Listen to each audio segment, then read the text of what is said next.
على سيدنا محمد.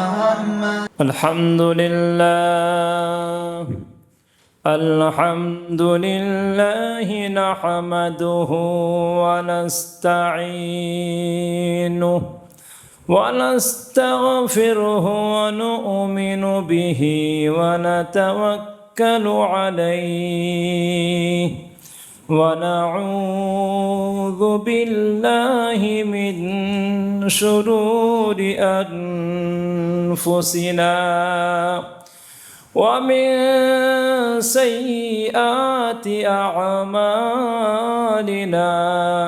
من يهده الله فلا مضل له ومن يضلله فلا هادي له ونشهد أن لا إله إلا الله وحده لا شريك له ونشهد أن سيدنا وشفيعنا وحبيبنا ومولانا محمدا عبده ورسوله أما بعد فأعوذ بالله من الشيطان الرجيم بسم الله الرحمن الرحيم إنا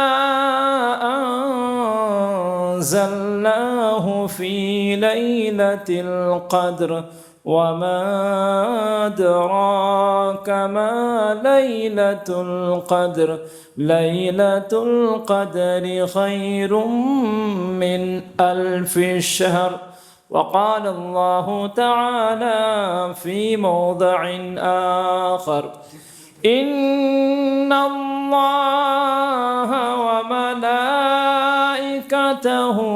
يصلون على النبي يا أيها الذين آمنوا صلوا عليه وسلموا تسليما اللهم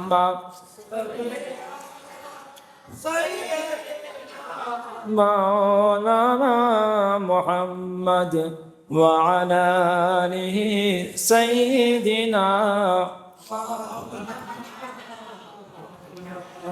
हो ना ये फूल तो बुलबुल का तरन्नुम भी न हो ना ये फूल तो बुलबुल का तरन्नुम भी न हो चमने दहर में कलियों का तबस्सुम भी न हो अल्लाहुम्मा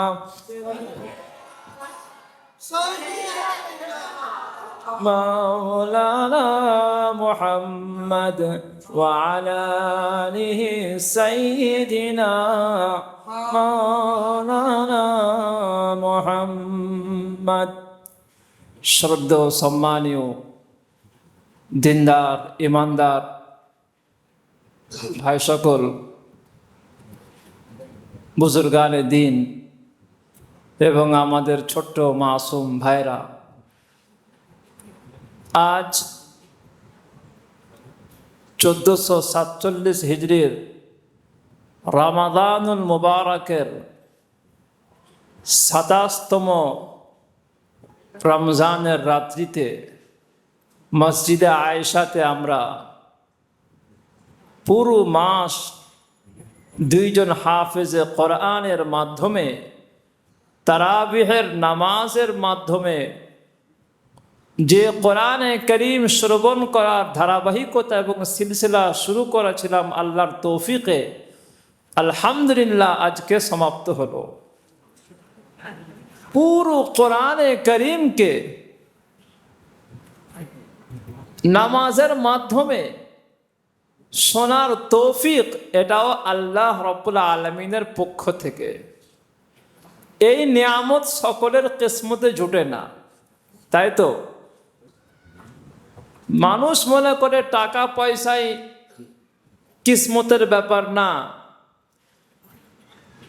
আল্লাহর দরবারে, মনিবের দরবারে, আহকামুল হাকিমিনের দরবারে রাজাদিরাজ, সমস্ত বাদশাকে বানানেওয়ালা সৃষ্টিকর্তা সেই আল্লাহ রাব্বুল আলামিনের দরবারে ভিক্ষুকের মতন হাত বেঁধে মাথা হ্যাট করে পিছনেও তাকাতে পারবে না, এদিক ওদিকেও তাকাতে পারবে না, একেবারে ভদ্রতার চরম পর্যায়ে পৌঁছে গিয়ে সেজদায় পড়ে গিয়ে এই কপালটাকে, এই ব্রেন, মগজ এবং যাবতীয় বুদ্ধিটাকে মাটির সঙ্গে সেজদায় মিশিয়ে দিয়ে আবার দাঁড়িয়ে পড়ে আবার আল্লাহর প্রশংসা, আলহামদুলিল্লাহ রাব্বিল আলামিন থেকে শুরু করে ইমাম সাহেব, হাফিজ সাহেব বিভিন্ন দিনে বিভিন্ন সূরা যে পড়ছেন আমরা শুনছি, এটা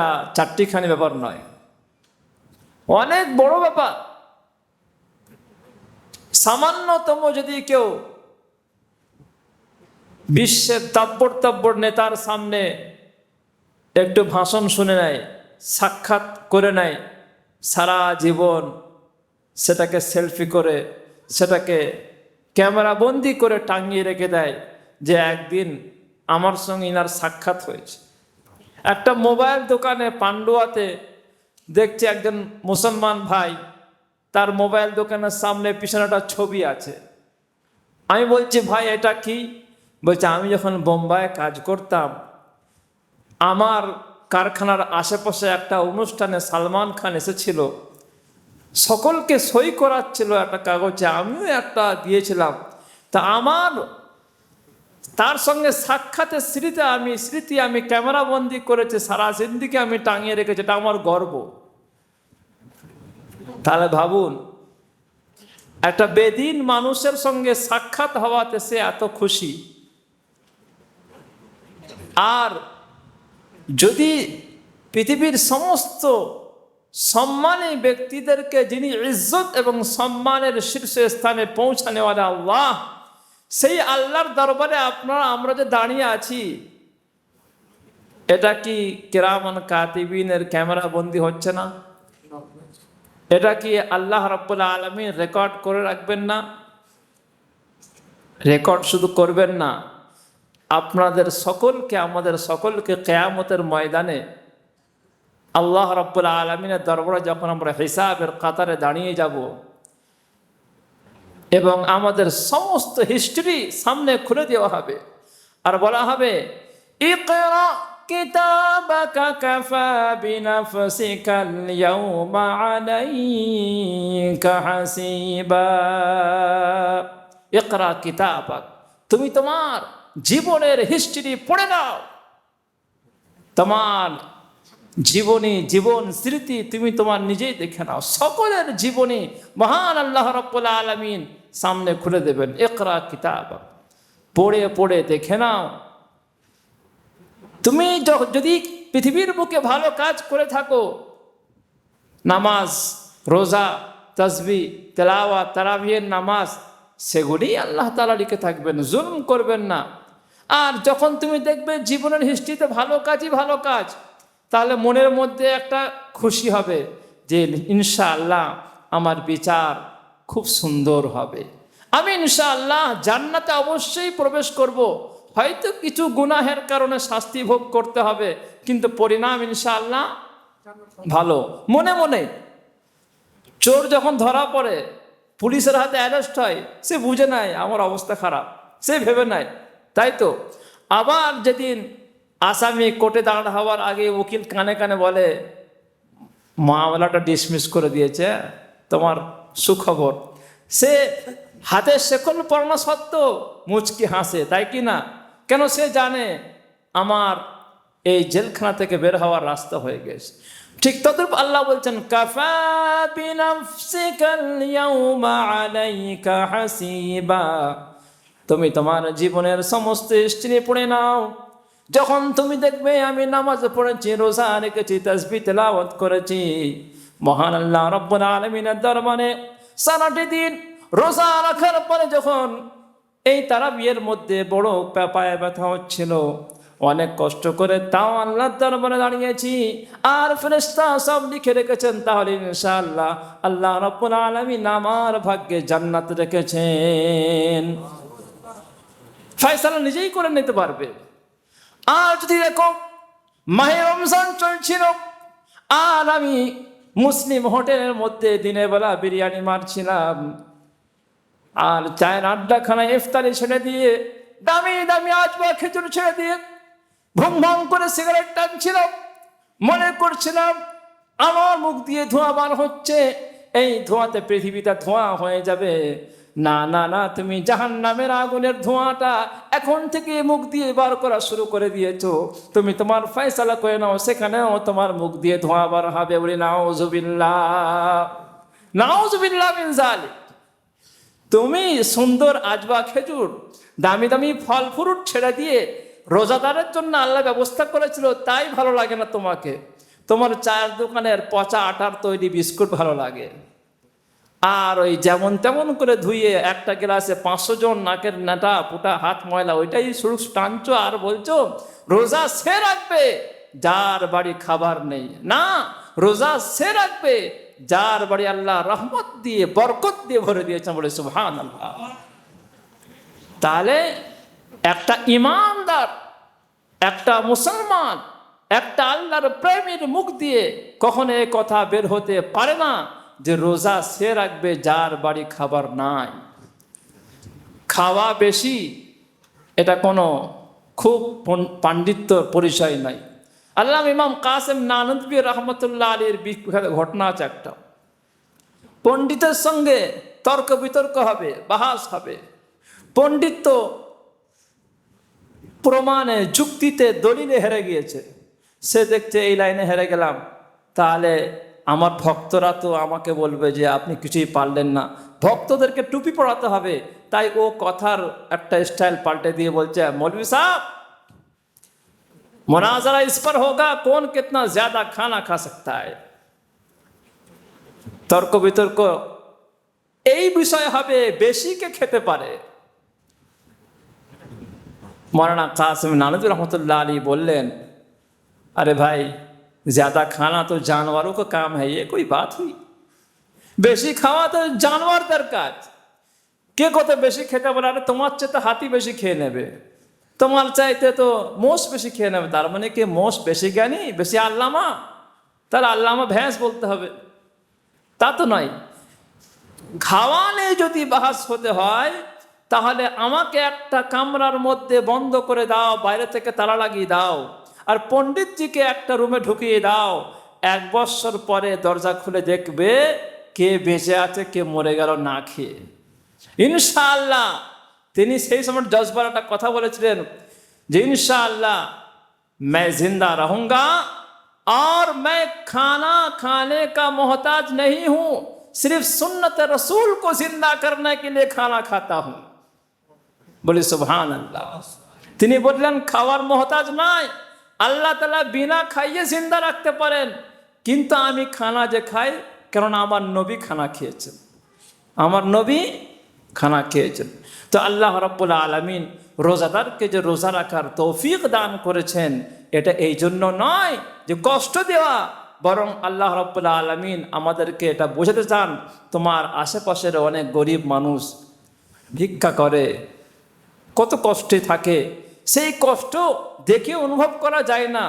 একদিন তুমিও রোজা রাখো, না খেয়ে থাকো, তারপরে ভাবো তোমার বাড়ির পাশের ক্ষুধার্ত মানুষের কষ্টটা কেমন হয়। তুমি মানুষদের উপরে যাকাত দিচ্ছ, মনে করছো তোমার টাকা পয়সা চলে যাচ্ছে। না, তুমি যখন তোমার পয়সা থেকেও 40 ভাগের 1 ভাগ দেওয়াতে এত কষ্ট, তো যার কাছে কিছুই নাই, ছেঁড়া ফাটা কাপড় পরে আছে, তার কত কষ্ট, এই অনুভবটা তুমি করো। তোমার সব আছে, 39 ভাগ আছে, 1 ভাগ চলে গেল, তাই তোমার এত কষ্ট। যার কাছে শূন্য ব্যালেন্স, সেই আল্লাহর বান্দার কত কষ্ট একটু তুমি এটা অনুভব করো। আল্লাহ রাব্বুল আলামিন আমাদেরকে এই মাহে রমজানে কোরআনে কারীমের নিয়ামত দিয়েছেন। কোরআনে কারীমের ব্যাপারে আজ পৃথিবীর মানুষ মুসলমান উদাসীন, মনে করছে কোরআনে কারীম পুরাতন হয়ে গিয়েছে। অথচ কেউ কি বলেছে সূর্য পুরাতন হয়ে গেছে, এই সূর্য আগের মতন আর সেরকম আর রোদ হচ্ছে না, কাপড় শুকোচ্ছে না, অতএব এই সূর্য চেঞ্জ করে দিয়ে ট্রাম্পকে বলবো একটা নতুন করে সূর্য আবিষ্কার করতে। এমন হয়েছে কি? হয় না।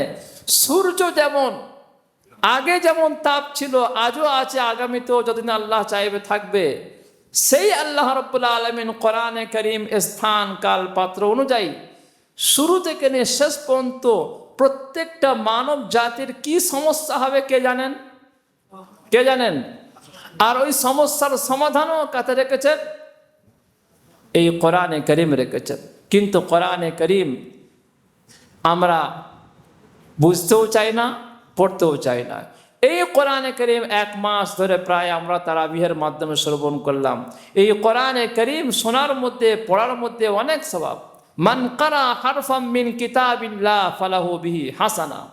নবীজি বলছেন, যে ব্যক্তি একটা অক্ষর কোরআনে কারীমের পড়বে, একটি অক্ষর পড়ার কারণে সে একটি নেকি পাবে। ওয়াল হাসানাতু বিআশরি আমসালিহা, এবং প্রত্যেকটা নেকিকে 10 গুণ বাড়িয়ে দেওয়া হবে। বলি সুবহানাল্লাহ। লা আকুল আলিফ লাম মিম হারফ। বিশ্ব নবী বলছেন, আমি বলছি না আলিফ লাম মিম একটি অক্ষর, বাল আলিফ হারফ ওয়া লামুন হারফ ওয়া মিমুন হারফ, বরং আলিফ একটা অক্ষর 10টা নাকি, আর লাম দ্বিতীয় অক্ষর, তাহলে 10 আবার হয়ে গেল 20টা নাকি, আর মিম আরেকটি অক্ষর, তো 30টা নাকি পেয়ে গেলেন। সুবহানাল্লাহ। কোরআনে কারীমের মধ্যে আল্লাহ রাব্বুল আলামিন বলেছেন যে এই কোরআনটাকে আমি অবতীর্ণ করেছি লাইলাতুল কদরে বা শবে কদরে। শব মানে রাত, কদর মানে কদর, কদরের রাত। আমরা অনেকে বলি শবে কদরের রাত্রে। রাত আর শব একই মানে। ওই যে বলে না আব মানেও পানি আর পানি মানে পানি, তো অনেকে বলে আবে জমজমের পানি কি সুন্দর, আহা। হ্যাঁ, আবে জমজমের পানি নাই, হয় জমজমের পানি বলবেন অথবা আবে জমজম বলবেন। তো হয় শবে কদরে বলবেন অথবা কদরের রাত্রি বলবেন। শব মানে যা আর রাত একই মানে। তো কদরের রাত্রিতে পুরো কোরআনে কারীমকে আল্লাহ রাব্বুল আলামিন লাওহে মাহফুজ থেকে ফেরেশতার মাধ্যমে প্রথম আসমানের আল্লাহ রাব্বুল আলামিনের খাস জায়গাতে অবতীর্ণ করে দিয়েছেন, অবতীর্ণ করে দিয়েছেন। আর সেইখান থেকে স্থান কাল পাত্র অনুযায়ী প্রায় 23 বছর ধরে হযরত জিবরাইল আলাইহিস সালাতু ওয়াস সালাম একটু একটু করে নবীর কাছে আল্লাহর হুকুমে অবতীর্ণ করেছেন। তাহলে পুরো কোরআনে কারীম অবতীর্ণ হওয়ার সময় হচ্ছে কদরের রাত্রি। ওটাকে আল্লাহ তাআলা বলছেন, ইন্না আনজালনাহু ফি লাইলাতিল কদর ওয়া মা আদরাকা মা লাইলাতুল কদর লাইলাতুল কদরি খায়রুম মিন আলফি শাহর তানাজ্জালুল মালাইকাতু ওয়ার রূহু ফিহা বিইজনি রাব্বিহিম মিন কুল্লি আমর। নিশ্চয়ই আমি পবিত্র কোরআনে কারীমকে অবতীর্ণ করেছি শবে কদরে। ওয়া মা আদরাকা মা লাইলাতুল কদর। হে নবী, আপনি কি জানেন কদরের রাত্রি কাকে বলে? কদরের রাত্রির গুরুত্ব মহত্ব কি আপনি জানেন? এর ফজিলত কি আপনি জানেন? এর মূল্য কি? এর মান কি? এর দাম কি? আল্লাহ রাব্বুল আলামিন প্রশ্ন করেছেন। আর প্রশ্নের মাধ্যমে মানুষ কথা বেশি বুঝতে পারে, তাই আমাদেরকে আল্লাহ কোরআনের মাধ্যমে বলছেন, ওয়া মা আদরাকা মা লাইলাতুল কদর। আপনারা কি জানেন কদরের রাত্রি কি? আল্লাহ প্রশ্ন করলেন আমাদের সকলকে। কেননা কোরআনে কারীম সারা পৃথিবীর মানুষের জন্য, শুধু নবীর জন্য নয়, শুধু আরবিয়ানের জন্য নয়। আরবিয়ান হোক, বাহরাইন হোক, কাতার হোক, অমায়ন হোক অথবা পৃথিবীর সমস্ত মানুষ জাতি হোক, যে কোনো ধর্মের মানুষ হোক, সকলকে বলছে ওয়ামা আদরাকা মা লাইলাতুল কদর। আল্লাহ আবার নিজেই উত্তর দিচ্ছেন, লাইলাতুল কদরি খায়রুম মিন আলফি শাহর। শবে কদর 1000 মাসের চাইতেও বেশি উত্তম। বলি সুবহানাল্লাহ। 1000 মাস এবাদত কে করেছে? এখানে আছে আল্লাহর কোনো ওলি আছে খাস কুতুবুল আকতাব যে 1000 মাস এবাদত করেছে, খাওয়া নেই, পান করা নেই, পেশাব হয় না, পায়খানা হয় না, কিছু হয় না, টানা 1000 মাস আছে? কেউ নাই। আচ্ছা, পুরো রমজান মাস সকাল বিকাল জোহর আসর মাগরিব ইশা রাত 24 ঘন্টা ইবাদতকারী কেউ আছে এখানে? তাহলে এটা আমাদের জন্য অসম্ভব, তাই তো? আল্লাহ রাব্বুল আলামিন অসম্ভব এবং নামুমকিনকে মুমকিন এবং সম্ভব করে দিয়েছেন আমাদের জন্য। বলি সুবহানাল্লাহ। কেমন করে? কদরের রাত্রি আমাদেরকে গিফট দিয়েছেন, তোহফা দিয়েছেন, হাদিয়া দিয়েছেন। কেননা আমরা হচ্ছে সমস্ত নবীর শ্রেষ্ঠ নবী, তার আমরা উম্মত, শ্রেষ্ঠ নবীর শ্রেষ্ঠ উম্মত। বলি সুবহানাল্লাহ। যে ভিআইপি হয় তার থাকার ব্যবস্থা, খাওয়ার ব্যবস্থা কি হয়? ভিআইপি হয়। তার সর্বদিকে ভিআইপি হয়। এই উম্মত ভিআইপি, তের অফারও ভিআইপি। বলি সুবহানাল্লাহ। কাজ করবে অল্প, বেতন বেশি, তাই তো? একটা প্রতিষ্ঠানে একটা ঝাড়ুদার বেচারা ঝাড়ু দিচ্ছে, সে বেচারা সারা মাস পুরো ওপর নিচে ডানে বামে মাঠ ময়দান সব ঝাড়ু দেওয়ার পরে মাস শেষে সে বেচারা পাচ্ছে 10,000 12,000। আর অফিসার, হেড টিচার, তিনি অফিসে বসে আছেন, স্যারেরা চলে যান ক্লাসে, অর্ডার দিয়ে দিলেন, চুপচাপ বসে আছেন। আর ঝাড়ুদার ঠিকঠাক কাজ হচ্ছে না, এদিকে যাও। তারপরে মাস পার হলেই লাখ টাকা নিয়ে যাচ্ছে। ঝাড়ুদার ভাবছে একই প্রতিষ্ঠানে আমিও আছি, ও আছে, আর কোনো কাজ করে না, চুপচাপ ট্রাফিক পুলিশের মতন ব্যয় করো সেই করো বলছে, আর বেতন আমার চেয়ে বেশি। আর আমি এত বড় প্রতিষ্ঠানের ওপর থেকে নিচে ডানে বামে আগে পিছনে এত মেহনত করছি, তাও কিন্তু ওই হেড স্যারের যে নাস্তা টিফিনের পয়সা তার সমতুল্য বেতন নাই। তার কারণ এই যে হেড টিচার, ইনি হচ্ছেন পুরো প্রতিষ্ঠানের শ্রেষ্ঠ ব্যক্তি। ঠিক তদ্রূপ হাজার হাজার উম্মত চলে এসছে দুনিয়াতে, আবার চলে গিয়েছেন, এসেছেন গিয়েছেন, কিন্তু তারা খায়রু উম্মাহ, শ্রেষ্ঠ উম্মত হতে পারেনি। আমাদেরকে আল্লাহ শ্রেষ্ঠ উম্মত করেছেন, তাই আমাদেরকে এত বড় নিয়ামত দান করেছেন। এখন প্রশ্ন হচ্ছে লাইলাতুল কদর, কদরের রাত্রি কবে হবে? আমরা এর আগেও শুনেছি, আবারও শুনে নিন। একটি হাদিস অনুযায়ী পুরো রমজানে পাওয়া যায়, আর একটি হাদিস অনুযায়ী শেষ 10টি রাত্রিতে পাওয়া যায়, আর একটি হাদিস অনুযায়ী বেজোড় যত রাত্রি আছে, বেজোড় রাত্রি 21 থেকে নিয়ে একদম শেষ পর্যন্ত এতে পাওয়া যায়। আর এটাই বেশি প্রাধান্য দেওয়া হয়েছে, বেজোড় সংখ্যা রাত্রিতে, শেষ 10 রাত্রির মধ্যে বেজোড় রাত্রিতে আমাদেরকে শবে কদরের অনুসন্ধানে ইবাদত বেশি বেশি করে করতে হবে। 27 রাতেতে হতেও পারে এটাও বেজোড়, আবার 21টাও বেজোড়, তাই 27 কোনো গ্যারান্টি নাই। এমন হতে পারে আপনি 21-এ ট্রেন ফেল করলেন, মসজিদে আসেননি, 23-এও গায়েব, আর 27 এসে সারা রাত ইবাদত করলেন, আর বাড়ি গিয়ে বলছি মাশাআল্লাহ শবে কদর পেয়ে গেছি।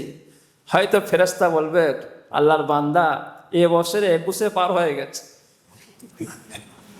এবছরে 21-এ পার হয়ে গেছে, আর তুমি 27-এ খুঁজতে এসেছো। তো এমন হতে পারে।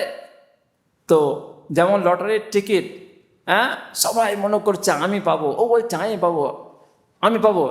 একজন কি বলছে এখান থেকেও টিকিট নিয়েছে, ওখান থেকেও, সেখান থেকে, ওখান থেকে। ওদের ওই লাইনে আবার মানুষ আছে, তারাই জানে কিভাবে কাটলে ঠিক পড়বে, ওটা ওদের ডিপার্টমেন্ট। তারপরে দেখা গেল যে সব দিকেই হাত মেরেছে সে একদম দান দিয়ে, যদি ওটা না যায়, কিন্তু একটা উদাহরণ হিসাবে আমি বলছি। ঠিক তদ্রূপ শেষ 10টি রাত্রি যদি আমরা চেষ্টা করি, বেজোড় আর জোড় হোক, মাত্র 10টি রাত্রি, আর তার জন্য আপনাকে সারা রাত জাগতে হবে, কোনো জরুরি নেই, কোনো জরুরি নাই। ইয়া আইয়ুহাল মুজাম্মিল কুমিল লাইলা ইল্লা কালিলা। তাহাজ্জুদ কেমন পড়তে হবে নবীকে আল্লাহ বলছেন, হে নবী, হে চাদর জড়িত ব্যক্তি, কুমিল লাইলা ইল্লা কালিলা, আপনি রাত্রিতে তাহাজ্জুদ পড়ুন, তবে একটু বিশ্রাম নিন, ইল্লা কালিলা, কিছু ত্যাগ করে, কিছুটা ব্যতীত। আবিন কুস মিনহু কালিলা আও জিদ আলাইহি, অথবা তার চাইতে কম অথবা তার চাইতে বেশি আপনি আরাম করুন এবং তার বাকিটা পড়ুন। ওয়ারাত্তিল কোরআন তারতিলা, তাহাজ্জুদের নামাজে কোরআনে করিমকে তারতিলের সঙ্গে আস্তে আস্তে পড়ুন। তো তাহাজ্জুদের নামাজের মাধ্যমে আমাদের তো এখন সুবিধাবাদ জিন্দাবাদ, সুবিধাবাদ জিন্দাবাদ মানে অনেকে বলছে তাহাজ্জুদের নামাজও পড়বো, আবার রমজান মাসেও তারাবি পড়বো, এত কষ্ট ও হবে না। কি করতে হবে? বলছে ভাই 8 রাকাত তারাবি পড়ে ছুটি। কত? 8 রাকাত পড়লেই হবে, বাস। কেমন করে? বলছে বুখারী শরীফ। বুখারীর নাম শুনে সমস্ত ভাইয়েরা থতমত খেয়ে গেছে, বাপরে বাপ, বুখারী শরীফ যদি 8 রাকাত থাকে, তার উপরে তো কোনো কথাই নেই, বেচারা 8 রাকাত পরে মাঠ টান দৌড়। কেননা বুখারী শরীফে আমল হয়ে গেছে। বুখারী শরীফে কি আছে দেখ, বলছে ওই তোর কানটা না কাক নিয়ে পালিয়ে গেছে। হ্যাঁ, আর ছোট কাকের পিছনে। বলছে আরে একবার দেখ কানটা আছে কিনা দেখ। কেউ বললো কান নিয়ে পালিয়ে গেছে, ওই কাকের পিছনে ছুট। যাচাই বাছাই তো করতে হবে না? করতে হবে না? করতে হবে। এখন যদি আপনারা যাচাই করতে চান, মাশাআল্লাহ সকলের কাছে দামি দামি মোবাইল আছে, একবার যদি সার্চ করেন এবং দেখেন যে কোন হাদিসটা যেটা দিয়ে মানুষ বলছে 8 রাকাত তারাবি, সেখানে দেখা যাবে প্রশ্নকারী প্রশ্ন কি সম্পর্কে করছে, যে রসুল পাক সাল্লাল্লাহু আলাইহি ওয়াসাল্লাম মাহে রমজানে রাত্রির নামাজ কেমন পড়তেন, রাত্রির নামাজ কেমন পড়তেন। আম্মা আয়েশা রাদিয়াল্লাহু তাআলা আনহা বলছেন রাত্রির নামাজ শুধু রমজান কেন, রমজান এবং গায়ের রমজান দুটোতেই সমান ছিল। কি বলেছেন? রমজান এবং গায়ের রমজান দুটোতেই সমান ছিল। কি সমান ছিল? ফজরের নামাজ, তারাবিহের নামাজ, এশাকের নামাজ, আওয়াবিরের নামাজ, না রাতের নামাজ। কিসের নামাজ? সালাতুল লাইল। সালাত মানে নামাজ, লাইল মানে রাত, রাত্রির নামাজ। এখন রাত্রির নামাজ এশারও, এশা কি আমরা দুপুরবেলা পড়ি নাকি? হ্যাঁ, আসরের সময় এশার নামাজ পড়ি। তারা মনে বোঝা গেল প্রশ্নকারী উদ্দেশ্য ফরজ ছাড়া তাহাজ্জুদের নামাজ কি ছিল, তাহাজ্জুদ সম্পর্কে প্রশ্ন। যদি কেউ বলে ইমাম বুখারী তরিকে লিখেছেন এই হাদিসের হেডলাইনে যে রমজান মাসের নামাজ, তখন বলা হবে ভাই যেই হাদিসটাকে ইমাম বুখারী বলেছেন রমজান মাসের নামাজ, সেই হাদিসটা পড়লেই তো আমরা বুঝতে পারবো আম্মা আয়েশা বলছেন রমজান এবং গায়ের রমজান, গায়ের রমজান নামাজের কথা বলছেন। এখন বলুন গায়ের রমজানে কি 8 রাকাত তারাবি পড়েন ওনারা, যেনারা 8 রাকাত রমজান মাসে পড়ে? কেননা ওই হাদিস আমল করা যদি দাবি হয়, তাহলে তিনাদেরকে রমজান মাসে তারাই পড়লে হবে না। মুহররম, সফর, রবিউল আউয়াল, রবিউল সানি, জামাতুল উলা, জামাতুল সানি, রজব, শাবান, রমজান, শাওয়াল, জিলকাদ, জিলহিজ্জা টানা তারাই পড়তে হবে এই হাদিস অনুযায়ী। কেননা গায়ের রমজান, গায়ের শব্দ মানে হচ্ছে 11 মাসও যুক্ত হয়ে যাবে, মানে রমজান প্লাস গায়ের রমজান, 12 মাস তারাই পড়তে হবে। বেচারা মনে করছে সুবিধা করতে হবে, তো অসুবিধা হয়ে গেছে। অসুবিধা হয়েছে কি হয় না? 12 মাস পড়তে হবে। তারপরে হাদিসের মধ্যে রসুল পাক সাল্লাল্লাহু আলাইহি ওয়াসাল্লামের জিন্দেগির তারাবির কথা আলোচনা, রাতের নামাজ কথা আলোচনা করেছেন, যে তিনি এত সুন্দর নামাজ পড়তেন ইত্যাদি ইত্যাদি। সেখানে তাহাজ্জুদের নামাজের 8 রাকাত বলা হয়েছে, তার সঙ্গে 3 রাকাত ভিতর মিলিয়ে 11 রাকাত। কত রাকাত? 11 রাকাত। দ্বিতীয় কথা, আমরা যে মাহে রমজানে তারাবি পড়ি, চাই আহলে হাদিস হোক, জামাত ইসলামী হোক, আমরা হোক, সকলে সবাই তো মুসলমান পড়ি, এটাকে বলি তারাবিহ। কি বলি? তারাবিহ। তারাবিহ এটা বহু বচন, এর এক বচন হচ্ছে তারবিহাতুন। তারবিহাতুন মানে প্রত্যেক 4 রাকাতে একটু রেস্ট নেওয়া, একটু বিশ্রাম নেওয়া, একটু আরাম নেওয়া, একটু আরাম। এখন বলুন, তারবিহাতুন এক বচন, আর আরবিতে 2 বচন হয়, তাসনিয়া হয়, বাংলায় হয় না, কিন্তু আরবিতে হয় 2 বচন তাসনিয়া।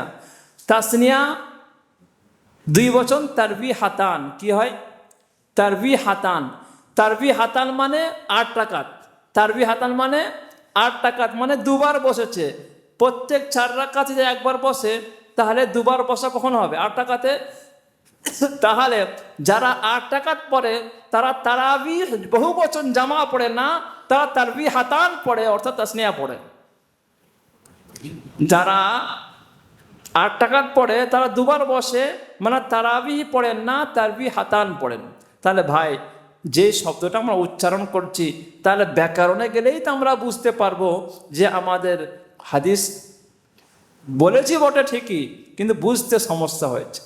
200 টাকার নোট নিয়ে দোকানে দিয়ে দিয়েছে, আরে ভাই জাল নোট নাকি ঠিক করে দেখো ভাই, সমস্যা হতে পারে তো।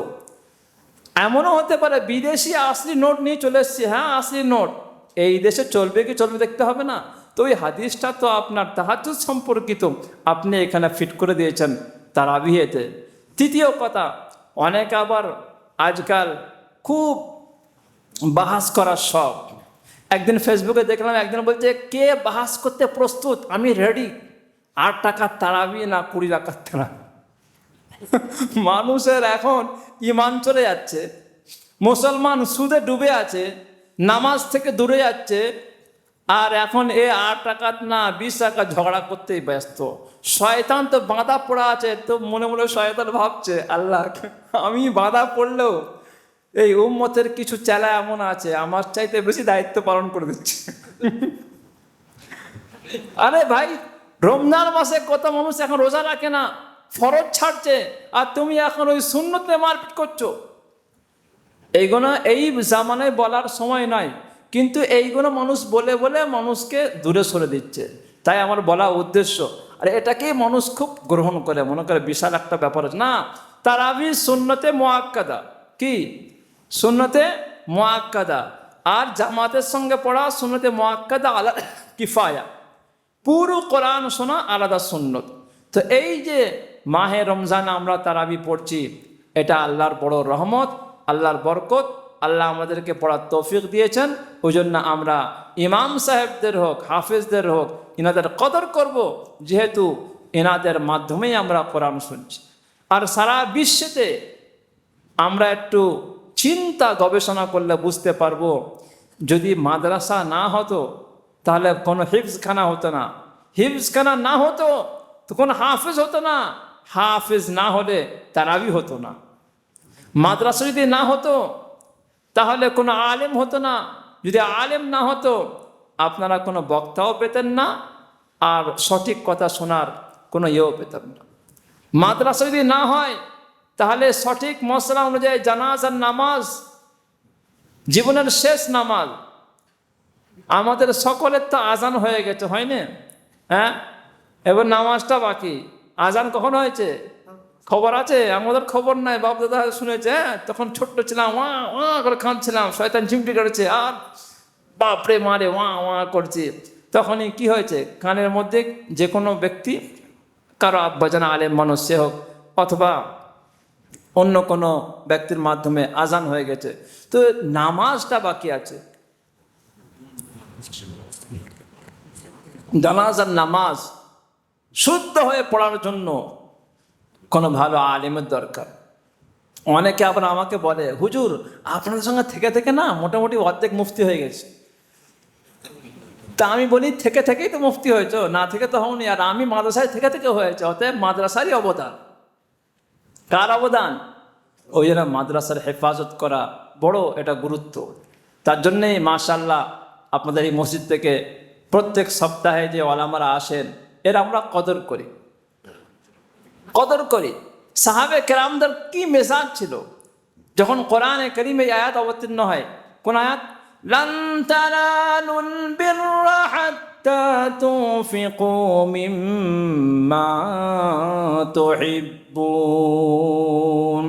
তোমরা পরিপূর্ণ পূর্ণতা অর্জন করতে পারবে না, পরিপূর্ণ নেক মানুষ হতে পারবে না, যতক্ষণ না তোমাদের প্রিয়তম জিনিসটা, প্রিয়তম বস্তুটা আল্লাহর রাস্তায় খরচ করে দিতে পারো। আবু তালহা আনসারী রাদিয়াল্লাহু তাআলা আনহু বললেন, ইয়া রাসূলুল্লাহ, ইয়া হাবিবাল্লাহ, আল্লাহ বলছেন তোমরা নিজের পূর্ণতা অর্জন করতে পারবে না যতক্ষণ না তোমাদের প্রিয়তম বস্তুটা আল্লাহর রাস্তায় দাও। আমার নিকটে বাইরুহা নামক বিশাল একটি বাগান আছে, সেই বাগানে বিশ্বনবী নিজেও একাধিকবার গিয়ে সেই কুয়ার মাথায় পানি পান করতেন। বাগানের খেজুর, নবীজি খেজুর নিতেন আর ভক্ষণ করতেন। আবু তালহা বললেন, ইয়া রাসূলুল্লাহ, পুরো বাগানটা আল্লাহর নামে সদকা করে দিলাম, আমার নিকটে পুরো বাগানটা পছন্দনীয়, আমি নেক হতে চাই, পূর্ণতা লাভ করতে চাই, তাই আমার পুরো বাগানটা আল্লাহর রাস্তায় সদকা করে দিলাম। বলে সুবহানাল্লাহ। পুরো বাগানে দিয়েছেন। এমন কি হয়েছে নাকি কোনো জুমায় আমার পুরো ফ্যাক্টরি দিয়ে দিলাম মাদ্রাসায়? এমন তো হয়নি। এদিকে আবু তালহা আনসারী রাদিয়াল্লাহু তাআলা পুরো বাগানটাই দিয়ে দিয়েছেন। সহিহ মুসলিমের রিওয়ায়াত। তাহলে বোঝা গেল আমরা অত ভালো না হতে পারি, অন্তত ওয়াজিব যাকাত দেওয়ার সময় দেব, ইনশাআল্লাহ আপনি নিজে অনুভব করবেন আপনার জানে মালে কোনো অঘটন হওয়া থেকে আল্লাহ স্বয়ং বাঁচিয়ে দেবেন ইনশাআল্লাহ, আর আগের চাইতে বেশি বরকত দেবে ইনশাআল্লাহ। ওই জন্য আমাদেরকে কদর করতে হবে। এছাড়াও আমাদের যে সমস্ত আশেপাশে মানুষ আছে, 8টি জাকাতের খাতা আছে প্রায় আমরা শুনে থাকি। গরিব, মিসকিন এবং ঋণগ্রস্ত, যারা জেলখানায় বিনা কারণে বিভিন্ন কারণে কেসে ফেঁসে আছে, তাদের ছাড়ার কোনো রাস্তা নেই, তাদেরকে জাকাত পয়সা সহযোগিতা করে জেল থেকে মুক্ত করা, এটাও জাকাতের একটা খাতা। এছাড়াও অনেক নমুসলিম আছে, মুসলমান বাচ্চারা হয়েছে, হতেই তাতে ঘর থেকে বের করে দিয়েছে, থাকার রাস্তা নেই, জায়গা নেই, কিছু নেই, উপায় নেই, তাদেরকেও সহযোগিতা করা, এটাও হচ্ছে ওয়াল মুআল্লাফাতি কুলুবুহুমের অন্তর্ভুক্ত। এছাড়াও ওয়াল আমিলিনা আলাইহা একটা ইসলামের খাতা ছিল কি, যারা মানুষের দ্বারে দ্বারে গিয়ে জাকাত উসুল করে আনে। আজ তো ইসলামী রাষ্ট্র নাই, সে সিস্টেম নাই, তাই ওলামায়ে কেরামরাই সারা বছর পড়ান, আর এই ছুটির 2 মাস ছুটিতে ছুটির চাইতে বেশি গরম রুটি হয়ে যায়, মানে বেশি ছুটতে হয় বেশি। তো তিনারাই বেচারা এই কাজটা পালন করেন। তো এক সময় ইসলামী রাষ্ট্র যখন আল্লাহ বাকি রেখেছিলেন, এই জাকাতের জন্য যারা সফর করে একটা সফর খরচ হিসাবে বলে আমিলিনা আলাইহা, তাদেরকেও জাকাতের অর্থ দেওয়া হতো। তো যাই হোক, বলার উদ্দেশ্য আপনাদের আশেপাশের মানুষের হক আছে, ফিতরা, সদকা ইত্যাদি। এছাড়াও মাদ্রাসা আছে, আজকেও আমার কাছে বিল আছে, যদি আপনাদের মধ্যে কারো বাকি থেকে যান জাকাত দিতে অথবা ফিতরা, তো অংশগ্রহণ করবেন। বলার উদ্দেশ্য, মাদ্রাসা, মসজিদ, মক্তব, খানকা, তাবলিগি মার্কাজ, এগুলো সব মিলিয়ে ইসলাম। প্রত্যেকটা অঙ্গ প্রত্যঙ্গ যেমন আমাদের মূল্যবান, চোখটা নষ্ট হয়ে গেলে কিন্তু পা সুন্দর থাকলেও দেখতে অসুবিধা হবে, আর চোখ খুব ভালো, ঠ্যাং ভেঙে গেছে, দেখতে পাচ্ছে যে খুব সুন্দর রাস্তা, যাবে কি করে, ঠ্যাংই ভাঙা।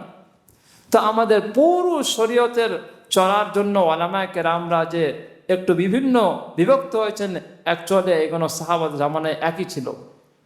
আর এই সমস্ত দিনের যত কেন্দ্র আছে, মাদ্রাসা হোক, খানকা হোক, এগুলো সবই আমাদের নিজের কাজ যদি মনে করি, ইনশাআল্লাহ আপনার অন্তরে শান্তি হবে। আর না হলে সারাক্ষণ রাতে ঘুম হবে না, হ্যাঁ, ও খারাপ, ও খারাপ, সব খারাপ। আর দাওয়াতের তবলিগের মেহনতও করতে হবে ওলামাদের নিগরানিতে, ওলামাদের নিগরানিতে। আমি শেষ কথা বলবো, টাইম বেশি নেবো না ইনশাআল্লাহ। আজকে একজন ছাত্র আমাকে ফোন করেছে, হুজুর আপনি তো মাদ্রাসা নুরুল উলুমে বলেন মাশওয়ারাতে, আমাদের আলহামদুলিল্লাহ প্রত্যেকদিন মাশওয়ারা হয়, গাস্ট হয়। তা আমি বলেছিলাম, সে মনে রেখেছে, হুজুর আপনি বলেছেন যে দাওয়াত তবলিগের মেহনত শুধু এই উম্মতের উপরে ওয়াজিব নয়, বরং ইতিপূর্বের উম্মতের উপরেও ওয়াজিব ছিল।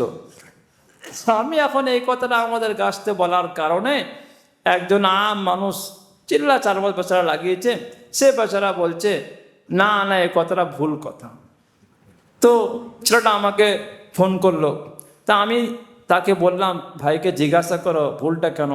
বলছে ইতিপূর্বের উম্মতের ওপর যদি দাওয়াত তাবলীগের কাজ ফরজ হতো, তাহলে হারুন আলাইহিসসালামকে নবী মুসা আলাইহিসসালামের বলার কারণে নবী করে কেন পাঠালেন, নবী করে কেন পাঠালেন? তার মানে ইতিপূর্বে উম্মত দাওয়াতের কাজ করতে পারবে না, পারমিশন ছিল না, তাই নবী হওয়ার শর্ত ছিল। তাই আমি তখন প্রশ্ন করলাম, কোন কিতাবে লেখা আছে নবী হওয়ার শর্ত ছিল বলে হারুন সালামকে নবী বানানো হয়েছে? এটা কোন কিতাবে লেখা আছে? কোন হাদিসের কিতাবে লেখা আছে? না, ওটা আমি শুনেছি, ওটা শুনে শুনে তো কথা বলা যাবে না। ومن قوم موسى أمة يهدون بالحق وبه يعدلون। এই আয়াতের তাফসীরে আছে যে তাফসীরে জামাল, জালালাইন শরীফের আরবি তাফসীরে জামালে লেখা আছে এই আয়াতের তাফসীরে যে আমর বিল মারুফ এবং নাহি আনিল মুনকার, অর্থাৎ ভালো কাজের আদেশ, খারাপ কাজ থেকে নিষেধ করার কাজ ইতিপূর্বের উম্মতের উপরও জরুরি ছিল, ফরজ ছিল। এখানে বলা উদ্দেশ্য কি? আওয়াম যদি ওলামাদের নিগরানিতে না চলে, সামান্য ভুল বড় ভুল হয়ে যাবে। ফাজালে আমল যদি ভালো করে পড়ে, তাহলে এই প্রশ্ন উত্তর ক্লিয়ার হয়ে যাবে। ফাজালে আমলে কুনতুম খায়রা উম্মার ব্যাখ্যায় মাওলানা যাকির হোসেন লিখেছেন যে এই উম্মতের ওপরও দাওয়াতের কাজ ফরজ, যেমন ইতিপূর্বেরও উম্মত তেমন। পার্থক্য হচ্ছে এই উম্মতের জন্য বেশি গুরুত্ব দেওয়া হয়েছে, এতটুকু পার্থক্য। তাকিদ, গুরুত্ব বেশি। যেমন আপনাদেরকে বললো সকলে আপনারা এই গ্রামে যারা এসআইয়ের নাম আপনাদের লিস্টে এসছে, সরকারের তরফ থেকে সামনে অমুক তারিখে সকলকে ডিএম অফিসে হাজির হতে বলা হয়েছে, বলে দিল সবাইকে। আবার খাস করে বলল, ভাই আপনি আপনি আপনি খাস করে গুরুত্ব, আপনাদের কিন্তু স্টাম্প লাগানো, আপনাকে আসতেই হবে। আপনাকে যদি এরা না আসলেও চলবে, দেখেছি সবাই, কিন্তু আপনার স্টাম্প মারা আসতেই হবে, না আসলে কিন্তু ডিটেনশন ক্যাম্প। সোজা কথা। তাহলে তার মানে কি হলো? একই কথা, সকলকে বলা হয়েছে, কিন্তু বেশি গুরুত্ব তাদের স্টাম্প মারা। আমরা হচ্ছে খাইর উম্মা, স্টাম্প মারা আমাদের গুরুত্ব বেশি।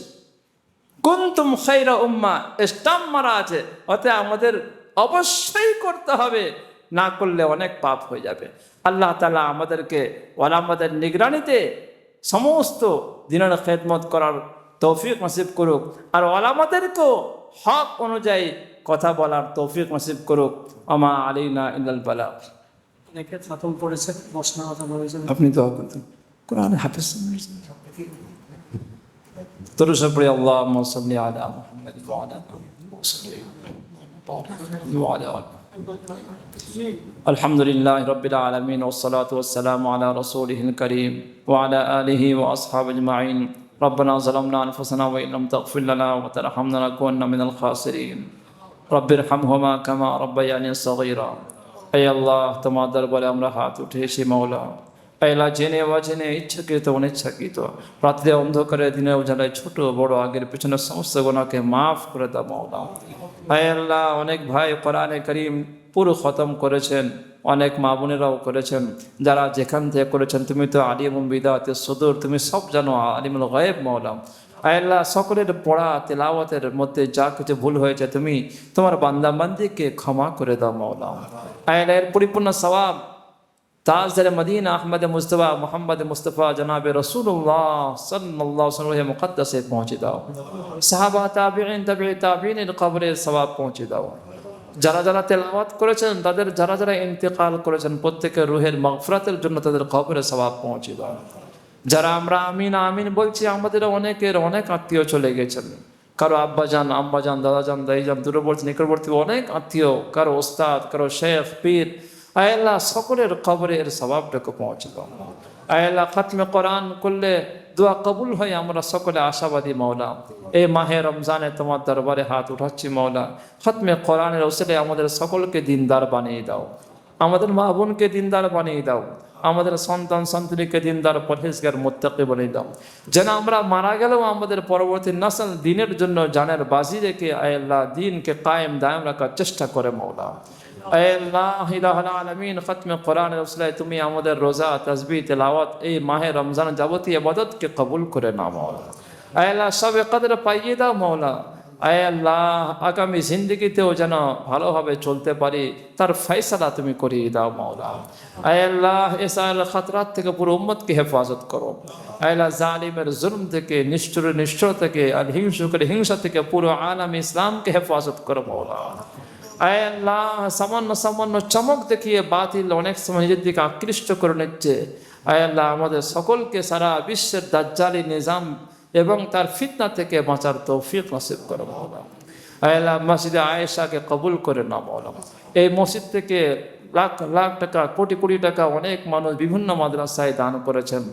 মাথার ঘাম পায়ে ফেলে বড় কষ্ট করে মেহনত করে ব্যবসা বাণিজ্যের মাধ্যমে আল্লাহ যাকাত যারা বের করেছেন সদকা দিয়েছেন তাদের জানে মালে ইজ্জতে আবরুতে বরকত নসিব করো মাওলা। বিপদ আপদ বালা মুসিবত থেকে হেফাজত করিয়ে নাও। এছাড়া সারা পৃথিবীতে অনেক মানুষ আল্লাহ অনেক দান খয়রাত করছে মাওলা। যে লাইনে সঠিক পন্থা যদি করে থাকে তার কবুল করে নাও।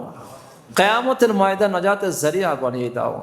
আল্লাহ যারা কোরআনে কারীম আল্লাহ পড়েছেন এখানে পুরো কোরআনে কারীম শোনার আমাদের সুযোগ করেছেন হাফেজে কোরআন আল্লাহ ইনাদেরকে আরো মজবুত বানিয়ে দাও মাওলা। আল্লাহ আমাদেরকে আরো মন দিয়ে শোনার তৌফিক নসিব করো মাওলা। আল্লাহ রাত দিন সকাল সন্ধ্যে এই কয়েকটা দিন মাহে রমজানের হয়ে গেছে বেশি বেশি তেলাওয়াত করে আমাদের নেকির খাজানা ভরিয়ে নেবার তৌফিক নসিব করো মাওলা। রসুল পাক সাল্লাল্লাহু আলাইহি ওয়াসাল্লাম যা কিছু চেয়েছেন তাও নসিব করো মাওলা। আল্লাহ যা কিছু ফিতনা সম্পর্কে আমাদের সতর্ক করেছে ওই সমস্ত ফিতনা থেকে হেফাজত করিয়ে নাও। যারা আমরা হাত উঠেছে অনেক অসুস্থ প্রত্যেকের শিফায়ে কুল্লিয়া নসিব করো মাওলা। অনেক ঋণগ্রস্ত প্রত্যেক ঋণ পরিশোধের ব্যবস্থা করিয়ে দাও মাওলা। আল্লাহ বিভিন্ন আরো অনেক সমস্যায় ভুগছে আল্লাহ যার যা সমস্যা তুমি সমাধান করনে ওয়ালা মাওলা। আল্লাহ যাবতীয় পেরেশানিকে তুমি দূর করে দাও মাওলা। আল্লাহ যা চেয়েছে তাও নসিব করো, যা রয়ে গেছে আমাদের প্রয়োজন তাও নসিব করো। জাযাল্লাহু আন্না মুহাম্মাদান সাল্লাল্লাহু আলাইহি ওয়াসাল্লাম মা হুয়া আহলু। সুবহান রাব্বিকা রাব্বিল ইজ্জাতি আম্মা ইয়াসিফুন ওয়া সালামুন আলাল মুরসালিন ওয়ালহামদুলিল্লাহি রাব্বিল আলামিন।